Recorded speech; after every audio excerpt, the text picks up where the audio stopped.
CM sir, please எங்கள் அம்மாவுக்கு help பண்ணுங்கள். திண்டுக்கல் மாவட்டம் வேடசூரி வட்டம் ஸ்ரீராமபுரம் பஞ்சாயத்தில் இருக்க ஸ்ரீராமபுரம் கிராமத்தில் தட்டாரவட்டி ஊராட்சியில் எங்கள் அப்பா அம்மாவுக்கு சொந்தமான 3 ஏக்கர் நிலம் இருக்குது.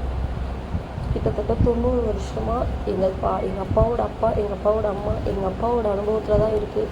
எங்கள் அப்பா சின்ன வயசில் இருக்கும்போது எங்கள் அப்பாவுக்கு பண்ணுறது, அதுக்கான எல்லா ஆதாரமும் எங்கள்கிட்ட இருக்குது.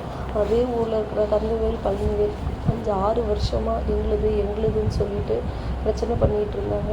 நாங்கள் அவங்களுக்கு எதிராக court case, police station, taluka office எல்லா பக்கமும் போய் நாங்கள் முயற்சி எடுத்துகிட்ருக்கோம்.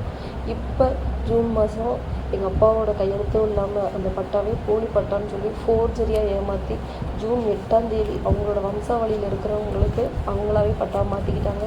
அதை காரணமாக வச்சு எங்கள் அம்மா அப்பாவை அங்கே இருக்க விடாமல் டார்ச்சர் பண்ணி மாடெல்லாம் அறுத்து விட்டு மாடுகளுக்காக எங்களுக்கு நாங்கள் வாங்கி வச்சுருந்த தீவனத்தை எல்லாம் அவங்க மாடுகளை கொண்டு வந்து கட்டி போட்டு எங்கள் அப்பா அம்மா அவங்களும் நாங்கள் ஒரு வீடு அவங்களா சுயமாக கட்டி அவங்க கையால் கட்டி இருந்த வீட்டில் மேலே இருந்த ஹாஸ்பிட்டல்ஸ் எல்லாம் பிரித்து போட்டுட்டாங்க.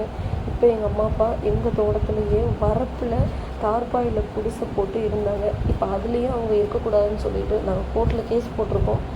கோர்ட்டு மூலமாக நாங்கள் பார்த்துக்குறோன்னு சொல்லவும் அவங்க கந்தவேல், பழனிவேல் உள்ளே வராமல் பக்கத்து தோட்டத்தில் இருந்தவங்க மூலமாக இந்த இடம் எங்களோட இடம், இங்கே நீங்கள் கொட்டம் போட்டு இருக்கக்கூடாதுன்னு சொல்லி ஒரு வாரமும் பிரச்சனை கொடுத்தாங்க.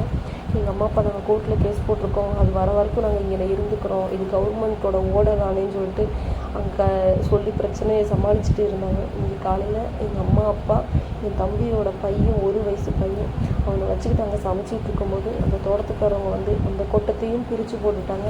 இப்போ எங்கள் அம்மா அப்பா நிர்கதியாக நிற்கிறாங்க. இன்றைக்கி என்ன பண்ணுறதுன்னு வழி தெரியல. தயவு செய்து உதவி பண்ணுங்கள் சிஎம் சார். உங்கள் நாலேஜுக்கு வர்றதுக்காக நான் அதை செஞ்சிட்ருக்கேன் சிஎம் சார்.